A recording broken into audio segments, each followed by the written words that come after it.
작년 8월인가 세계적인 이 투자가인 짐 로저스라는 분이 한국을 방문했습니다. 이분은 월가의 아주 전설적인 투자가입니다. 이분이 투자하면 그 투자 비율이 한 4,200% 성공하는 전설적인 분이고, 중국이 이렇게 급부상할 걸 다 예언하고 중국 쪽에 엄청난 투자를 했던 분이고, 이분의 투자의 특징은요, 자기가 차를 타고 혹은 오토바이를 타고 전 세계를 돌아다녀요. 그리고 가서 여기가 정말 앞으로 잘 될 것이다. 그럼 거기다가 투자를 하는 거예요. 자기가 직접 본대. 다른 투자가들은 주로 데이터를 가지고 사무실에 앉아서 투자를 결정하는데, 이분은 직접 보고 그곳에 가서 음식도 먹어보고 잠도 자고 여행을 하면서 어디에 투자를 해야 될까를 발견하는. 그래서 이분을 작년 8월에 한국에서 모셔왔고 KBS에서 명견말리라는 프로그램에서 강연하게 하기도 했어요. 근데 이분에게 질문을 해요. 한국은 지금 투자할 만한 가치가 있습니까? 이렇게 물어봐요. 그러니까 이 짐 로저스가 아니요 이렇게 얘기해요. 한국은 투자할 가치가 없습니다. 이렇게 얘기를 해요. 이유는 여러 가지를 말해요. 그러니까 다른 분이 또 질문한 거예요. 그러면 당신이 지금 투자하고 싶은 나라는 어느 나라입니까? 그러니까 이분이 잠시도 머뭇거리지 않고 베트남입니다 이렇게 말을 합니다. 왜 베트남에 투자하려고 합니까? 그렇게 얘기하니까 이분이 단 한마디로 말해요. 베트남은 젊은 나라입니다.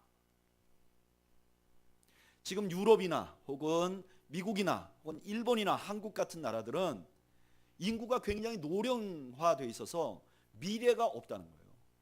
그런데 베트남은 지금 전부 다 그 베트남을 쥐고 또 정치를 경제를 하고 있는 사람들이 다 30대 40대, 적어도 30년 이상 이 나라는 점점 성장할 겁니다. 그래서 저는 거기 투자합니다. 투자의 잣대 하나가 뭐냐면, 이게 미래가 있느냐, 이게 투자의 아주 중요한 잣대라는 거예요. 그런 의미에서 보면 오늘 사도 바울은요, 우리 인생을 투자해야 된, 우리 인생을 만약에 투자하면서 산다면 어디에 투자하면서 살아야 되는지를 아주 분명하게, 우리 인생을 투자하기에 가장 좋은 것이 어딘지 그것을 우리에게 아주 분명하게 말씀해 줘요. 그게 뭐냐? 뭐겠어요?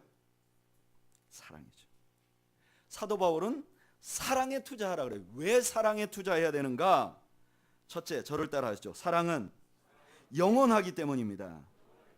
오늘 본문은 이렇게 시작해요. 8절에 사랑은 언제까지나 떨어지지 아니하되, 여기 떨어진다는 말은 망한다 혹은 패한다, 없어진다 이런 뜻이 있는데, 사랑은 어떠냐면 그렇지 않는다는 거예요. 없어지지 않는다. 사랑은 계속 지속된다는 거예요.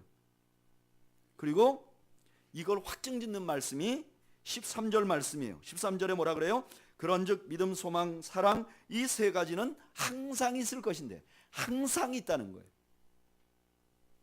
이 영원하다는 거죠. 사랑은 영원하기 때문에 사랑에 투자해야 된다는 거예요. 여러분, 사랑은 영원한가요?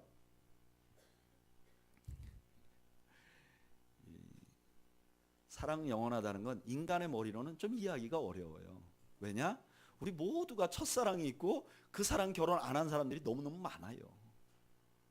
사랑은 변하는 것 같아요. 누구를 좋아했다 누구를 좋아했다 왔다 갔다 하는 것 같아요.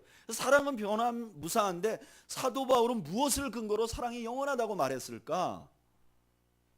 우리가 계속해서 강조하고 있는 거죠. 사도 바울은 사랑에 대해서 얘기할 때 인간의 감정으로부터 우러나오는 게 아니라 사랑의 본체이신 하나님을 바라보는 거죠. 하나님을.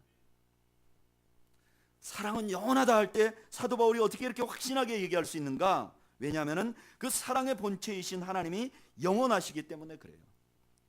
창세기 21장 33절에 보면 하나님께서 아브라함에게 자기를 소개해서 아브라함이 하나님을 만나고 나서 하나님을 이렇게 고백해요.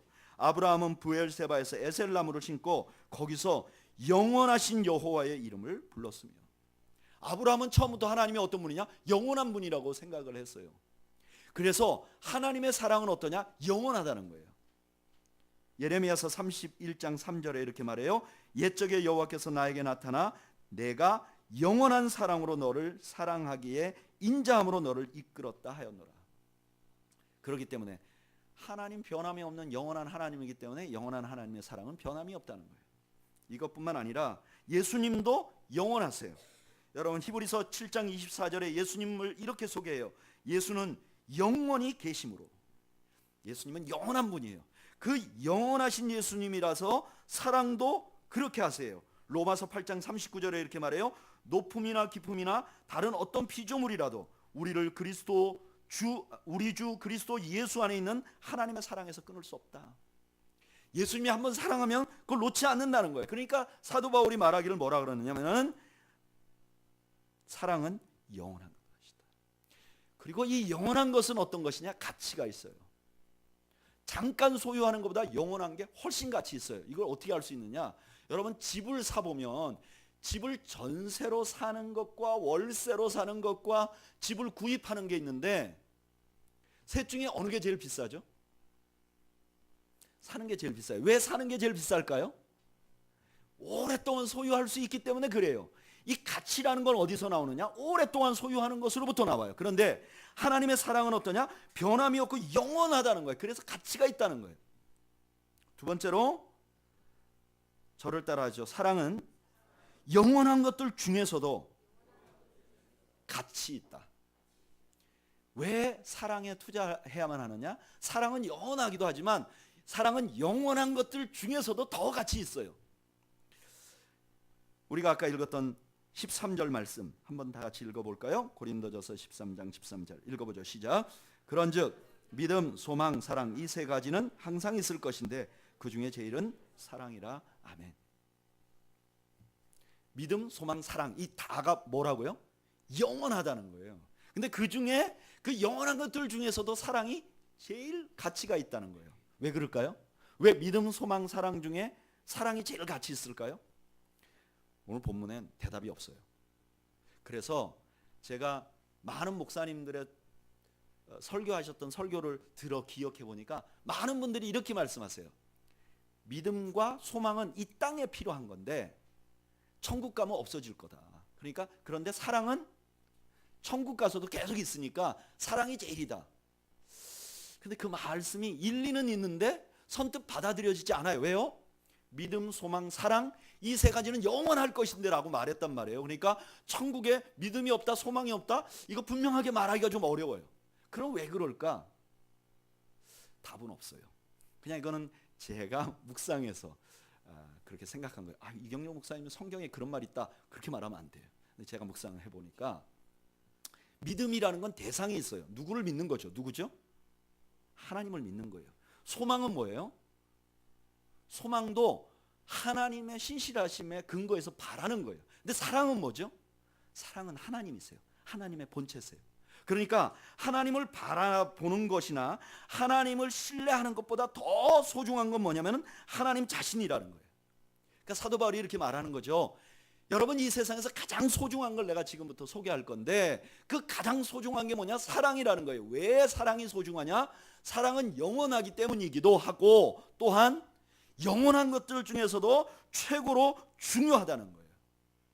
그러면 이 사도 바울의 고린도전서 13장의 이 마무리 말씀은 사랑은 영원하고 가장 가치가 있다는 이 말씀은 이 말씀을 듣는 저와 여러분들 그리고 처음 이 말씀을 들었던 고린도 교인들에게 어떤 메시지를 주었을까? 저는 크게 두 가지 메시지를 주었을 것이라고 생각해요. 하나, 첫째는 저를 따라 하시죠. 우리가 어떤 사랑을 받았는지를 알게 하십니다. 여러분 지금 이 말씀은 우리가 어떤 사랑을 받았는가, 그 우리가 받은 사랑이 얼마나 가치 있는가를 알려줘요. 우리 로마서 1장 7절 말씀을 한번 읽어볼까요? 찾아보죠. 신약성경 로마서 1장 7절.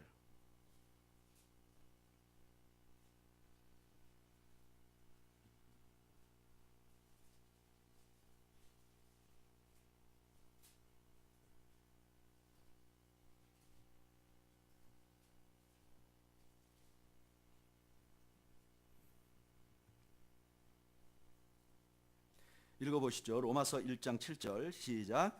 로마에서 하나님의 사랑하심을 받고 성도로 부르심을 받은 모든 자에게 하나님 우리 아버지와 주 예수 그리스도로부터 은혜와 평강이 있기를 원하노라. 아멘. 여기 하나님의 사랑하심을 받은 사람과 성도로 부르심을 받은 사람이 동급이에요. 동일한 사람이에요.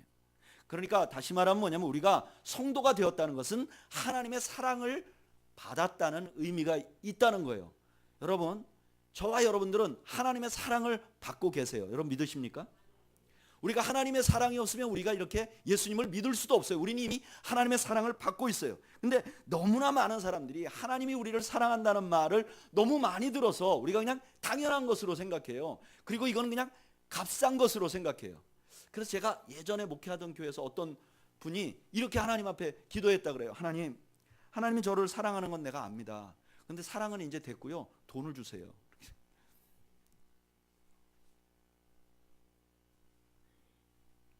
근데 아마 이거는 하나님이 주신 사랑의 가치를 모르기 때문이죠.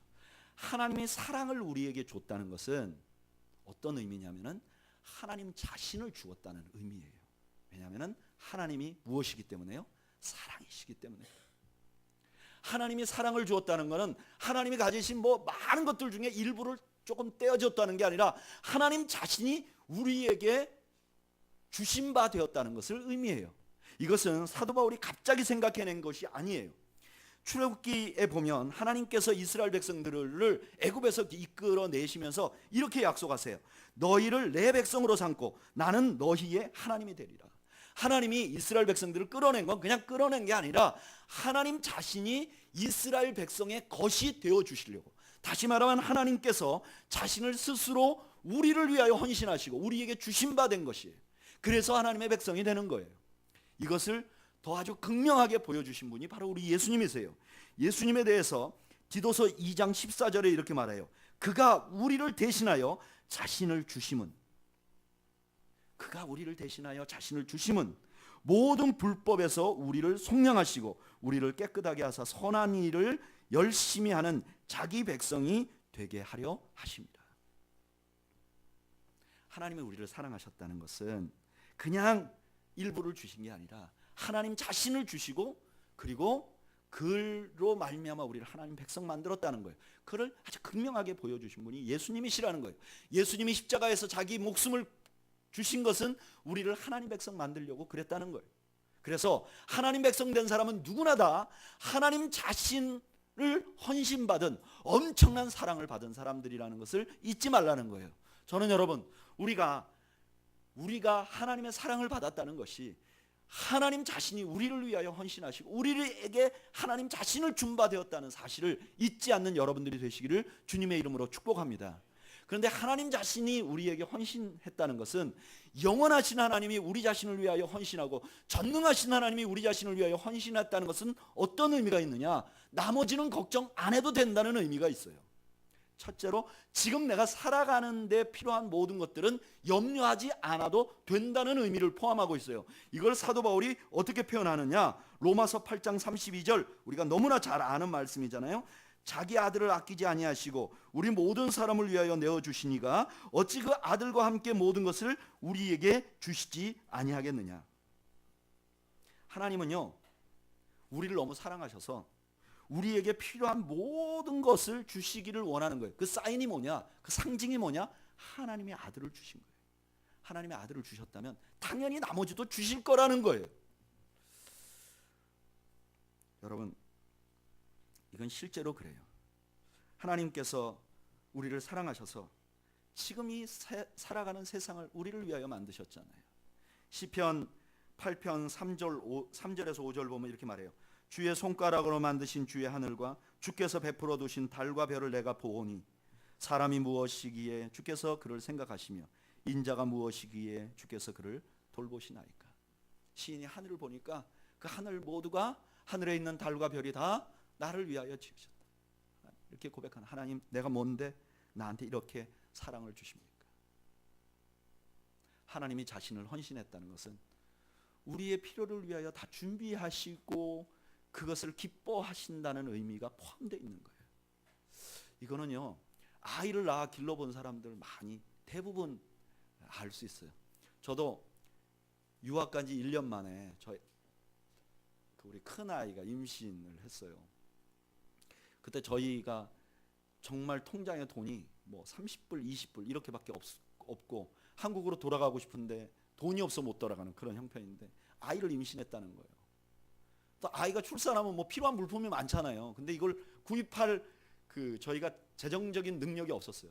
근데 참 좋은 거는 거긴 다 유학생들이니까 먼저 와서 아이를 출산한 사람들이 많은 거예요. 근데 그분들이 자기가 쓰던 물건들을 주는 거예요. 아, 목사님 우리 집에 아이 눕히는 요만한 침대 있는데 가져갈래요? 그럼 차를 갖고 가서 그거를 승용차 위에다 싣고 한 손으로 잡고 운전을 해가지고 갖다 놓는 거예요. 얻어서 가져오는 거지만 그러나 제 마음과 제 아내 마음속에 우리 새로 태어날 이 아기를 위하여 좀 가장 안전하고 좋은 장소를 마련해 주기 위하여 애쓰는 거죠. 그리고 말은 하지 않았지만 제 마음에 이 아이를 키울 동안 내가 이 아이를 위하여 헌신하겠다고 작정하잖아요. 사랑이 그런 거라는 거예요. 그리고 하나님도 우리를 위하여 그렇게 하신다는 거예요.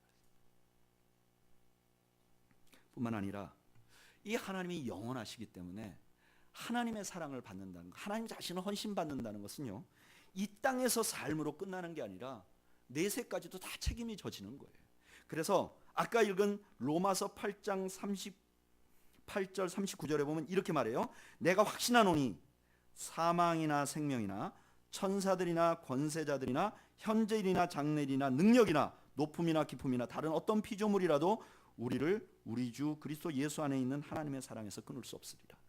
하나님의 사랑에서 끊을 수 없다는 말을 하는데 1번으로 말한 게 뭐냐면은 사망이나 생명이나, 내가 죽었어도 그렇고 살았어도 그렇고 하나님의 사랑 안에 있다는 거예요. 여러분, 우리가 구원의 확신을 갖고 천국에 가는 확신을 갖는 이유는 우리 하나님이 영원하시고 그 사랑이 변함없다는 걸 근거로 믿는 거예요. 나 죽으면 천국 갈 것 같아요. 이게 내 마음의 감정에서 나오는 게 아니에요. 이건 사실에서 나오는 거예요. 하나님 영원하시고 그 영원하신 하나님이기 때문에 내가 지금 살아서도 나를 놓지 아니하시고 죽어서도 똑같을 것이다. 필 라이큰이라는 목사님이 쓰신 이 사랑장 강해서에 보니까 이런 이야기가 있어요. 어떤 젊은 목회자가 이제 나이 들어서 돌아가실 무렵이 된, 그리고 의사가 이제 이분 돌아가십니다라고 말하는 여자 성도를, 할머니를 신방하러 갔어요. 근데 이분이 이제 의사에게 말 들었잖아요. 이제 얼마 못 산다. 이제 하루 이틀 한다.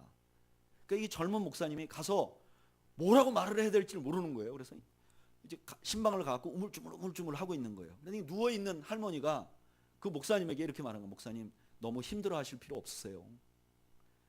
제가 어떻게 될지 다 압니다. 그런데 저는 염려가 하나도 안 돼요. 이제 내가 오늘이 될지 내일이 될지 모르는데 요단강을 건너가게 될 겁니다. 그런데 목사님, 요단강 이쪽도 하나님의 땅이고 요단강 저쪽도 하나님의 땅이에요.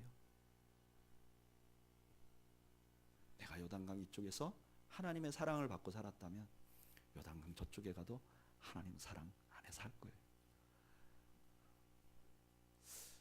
구원의 확신이라는 건 이런 거죠. 여러분, 우리가 하나님이 우리 사랑한다는 건 이건 엄청난 거예요. 간단한 게 아니에요. 근데 참 문제는 우리가 그거에 만족 못한다는 거예요. 제가 이번에 설교 준비하면서 시편 말씀 묵상하는데 참 너무 마음에 와닿다고요. 시편 90편 14절 우리 한번 읽어볼까요?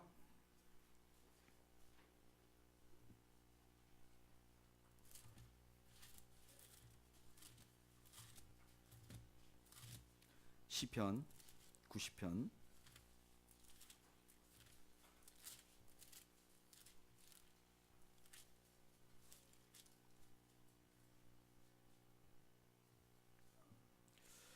14절 한번 읽어볼까요? 시작. 아침에 주의 인자하심이 우리를 만족하게 하사 우리를 일생 동안 즐겁고 기쁘게 하소서. 그런데 그 다음 말씀을 한번 읽어보세요. 15절 읽어보죠. 시작. 우리를 괴롭게 하신 날수대로와 우리가 화를 당한 연수대로 우리를 기쁘게 하소서. 지금 시인이요, 편안하지 않는 때 있어요. 근데 아침에 일어나서 나를 사랑하신, 여기 인자하심은 사랑이거든요. 하나님의 사랑을 묵상하고 나니까 그 다음에 그것이 자기 삶이 만족이 된다는 거예요. 고린도전서 사랑장은 우리에게 이걸 알려주는 거예요. 우리는 엄청난 사랑을 받았어요. 그래서 우리가 받은 사랑만으로 만족할 수 있어야 되지 않겠는가. 이게 바로 우리가 하나님이 우리에게 원하는 것이 아닌가. 저는 그 유학 시절에 참 한국으로 다시 돌아올 수도 없고 또 거기서 이민 목회 사역하기도 길이 없고 그래서 하나님께 진짜 많이 매달린 적이 있어요. 그리고 막 매달려도 아무 변화가 없으니까 나중에 원망이 되더라고요. 하나님 도대체 왜 이러세요? 나한테 왜 이러세요? 그런 마음이 자꾸 드는 거예요. 그래서 막 기도하는데 하나님이 그때 이런 말씀 저한테 하시는 것 같았어요. 야, 너는 내 사랑만으로 나의 인자함만으로 만족할 수 없겠니?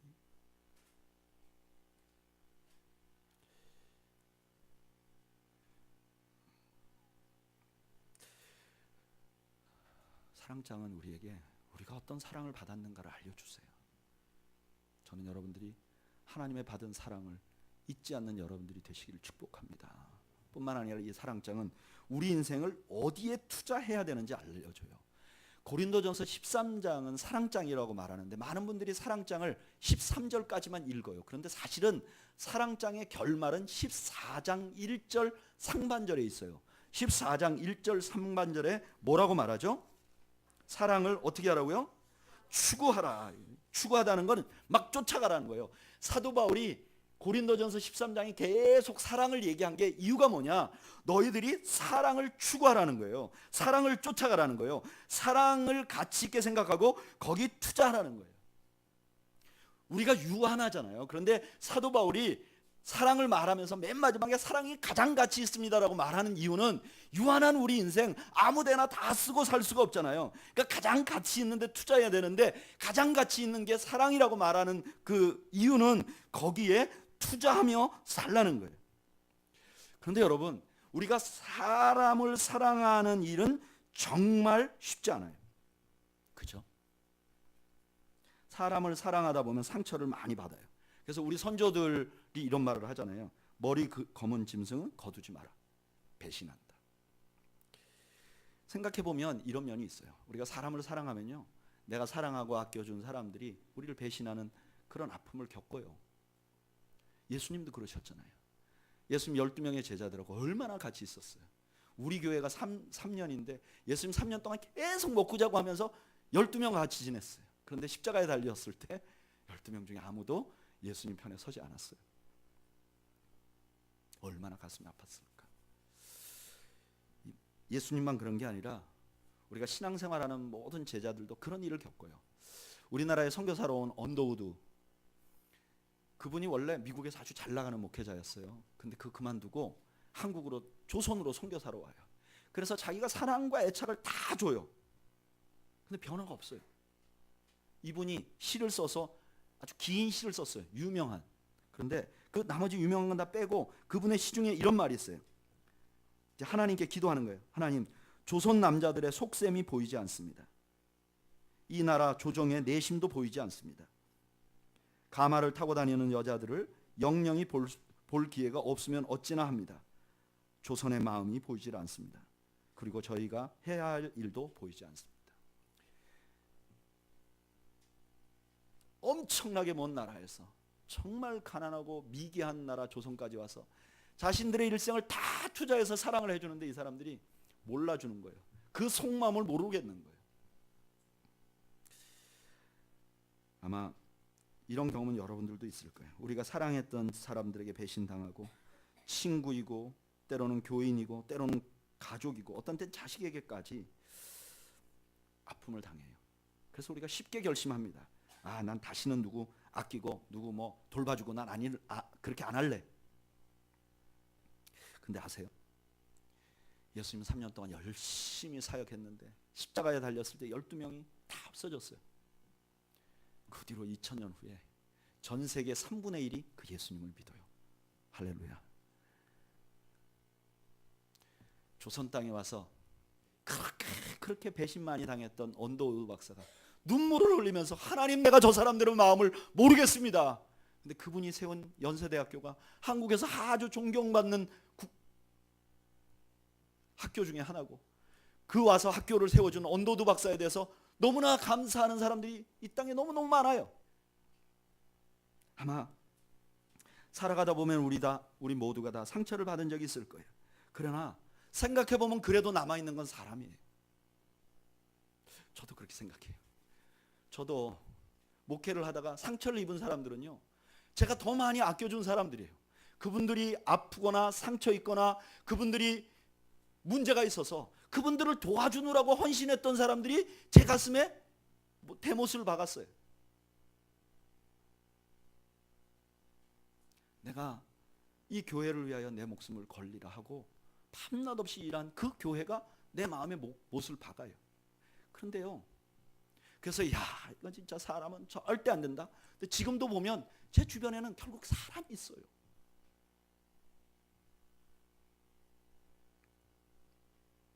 그리고 지금 나를 위로해 주는 것도 사람이에요.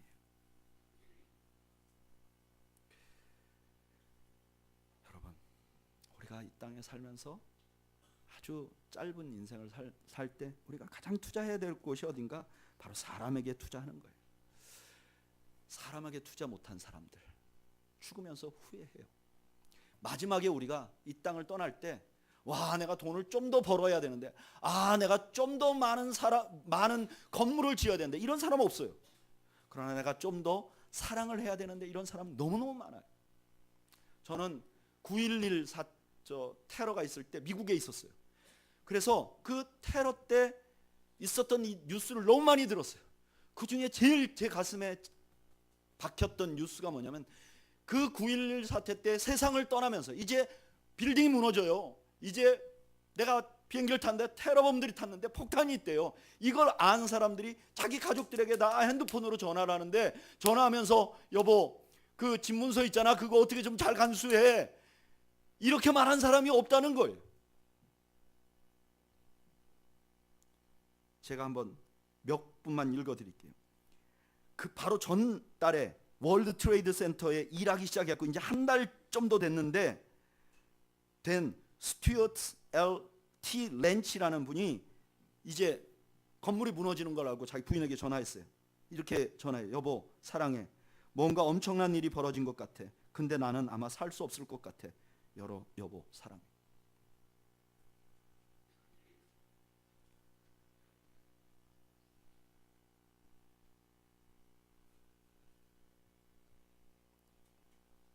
피츠버그에 추락한 유나이티드 에어라인 93기에 탔던 마크 빙햄이라는 분은 지금 비행기가 피랍됐는데 거기서 엄마에게 전화하는 거예요. 엄마, 나 마크야. 우리 납치됐어.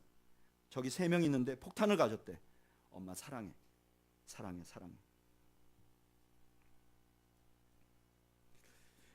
후회하는 사람들은 다 사랑하지 못해서 후회하는 거예요. 저는 우리는 교회 성도들, 여러분들의 가족을 후회 없이 사랑하시는 여러분들이 되시길 축복해요.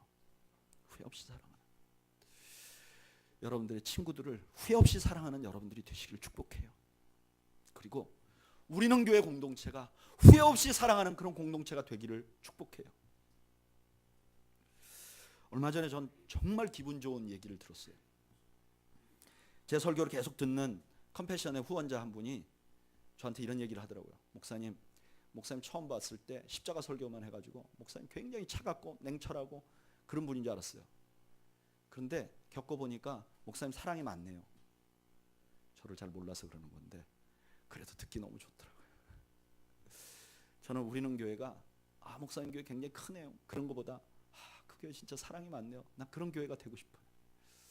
전 그런 교회가 되기를 소망해요. 꿈꿔요. 좀 세상에 살면서 상처받았는데 우리는 교회에 오면 그냥 푸근한 그런 교회가 되기를 소망해요. 저는 여러분들이 사랑을 실천하는 성도들이 되시기를 축복해요. 그러려면 어떻게 해야 되는가? 첫째는 여러분 서로 관심을 갖는 공동체가 되기를 바라요. 우리 다 합쳐도 60명 정도밖에 안 돼요. 근데 우리 서로 잘 몰라요. 놀랍죠? 3년 동안 같이 왔는데 서로 잘 몰라요. 다른 공동체들은 누군가를 아는 거, 입방아 찌려고 아는 사람, 알기를 원하는 사람도 많아요. 제가 그런 교회도 목회해봤어요. 근데 저희는 서로 사랑하기 위하여 서로에게 관심을 갖는 여러분들이 되시기를 축복해요. 그리고 여러분들이 가지신 울타리를 넘어서기를 축복해요. 가만히 있는 건 사랑이 아니에요. 내가 있는 안전한 지대에 가만히 있는 건 사랑이 아니에요. 그 울타리를 넘어서야 돼요. 저는 특별히 예배 끝나고 밥 먹을 때 여러분들이 편하게 먹는 의자와 책상을 넘어서는 용기가 있기를 축복해요. 여러분들 마음에 이런 마음이 있잖아요. 난 젊은데 저기 나이 드신 집사님한테 안녕하세요, 식사 같이 하시죠. 그러면 둘이 할 말이 없을 것 같아. 나 저기 안 앉고 편한데 앉아야지. 그런 마음이 있을 거예요. 반대로 난 지금 나이가 많은데 저 젊은 사람 옆에 앉으면 저 사람 싫어하지 않을까? 이래서 그냥 편안한. 아니요. 여러분 싫으세요? 이 반응은 뭐죠? 여러분 지금 잘 모르는 분과 앉아서 식사하면 싫으세요? 그러면 다른 교회 좋은 데 많으니까 가세요.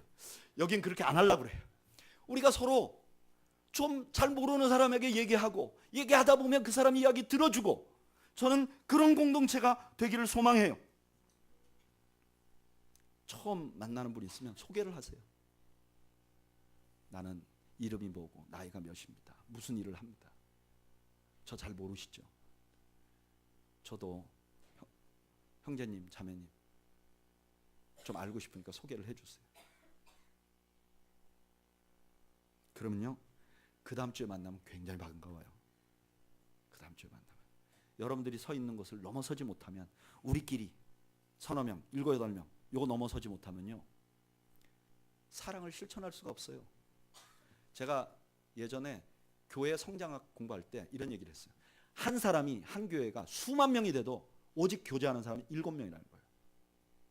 7명만 교제하면 완전히 안정감을 느낀대요. 더 알려고 안 한다는 거예요. 하나님 그런 거 원하지 않는 것 같아요. 여러분, 적어도 우리는 교회 공동체는 서로 얼굴 알고, 저분이 뭘 하는지, 저분이 어떤지, 아픈지, 기도 제목이 뭔지 다 아는 사랑의 공동체가 되기를 소망합니다. 그리고 사랑을 표현하세요. 우리는 교회 부산 남자들은 그래도 좀 나긋나긋하신 것 같아요. 근데 오래간만에 봤으면 반갑게 인사하고, 그냥 반갑게 인사하고 연예인처럼 얼굴 돌리지 말고 서로 얘기를 좀 위로해주고, 어려웠다는 얘기 들으면 가서 손도 잡아주고, 내가 저분을 좀 도와줄 수 있는 일이 없을까 이렇게 좀 고민도 해보고. 그러면요, 놀라운 거는 그렇게 내가 사랑을 주는 사이에 내가 행복해져요. 왜냐하면 우리는 사랑을 주도록 만들어졌기 때문에. 하나님을 형상을 받았잖아요. 하나님은 사랑을 받는 하나님이 아니라 주는 하나님이셨어요. 우리가 하나님 형상을 닮았기 때문에 우리가 사랑을 줄 때 행복해져요. 지난해 연말부터 우리가 사랑에 대해서 사랑장을 계속 공부하고, 오늘 마지막이에요. 사랑은요, 말로 하는 게 아니에요. 저도 설교로 하는 게 아니에요. 저도 이 말씀 전하면서 제가 얼마나 인정머리 없는 사람인지 많이 알게 됐어요. 여러분, 저는 저와 여러분들이 어떻게 하면 사랑을 실천할 수 있는 사람이 될 수 있을까 생각해 보니까 속 없는 사람이 돼야 되겠더라고요. 우리는 교회 성도들은 속 없는 성도들이 되시기를 축복합니다. 아멘 안 하는 분들은 뭐죠? 저거 왜 저렇게 실실거려? 이렇게 속 없는 사람. 그래야 사랑이 되는 것 같아요. 2018년 사랑으로 시작했어요. 우리 올 한 해 하나님의 사랑을 실천하는 그런 교회가 되기를 여러분 축복합니다. 우리 한번 기도할까요?